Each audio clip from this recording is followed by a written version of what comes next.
Hello Assam खुलुमबाय बयखौबो इन्डियानि चेम्पियन्स हायद्राबाद एफसीआ नेक्स्ट बिग टेलेन्ट नागिरनानै फैगासिनो दङ जोंनि स्टेटआव स' बेनो चान्स गावबागावनि प्रोफेशनेल केरियारखौ बानायनो थाखाय थ' HFCनि ट्रायल्सआ जागोन बे मान्थनि 20 तारिख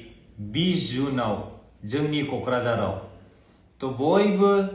गोसो गोनां फंबायफोरा फैनानै गावनि रोंगौथिखौ देखायगोन होनना आं आसा खालामो आरो बे मोनसे जोबोद मोजां क्लाबाव गावखौनो गेलेगिरि बानायना लागोन होनना आं मिजिंथिबाय गोजोन्थों।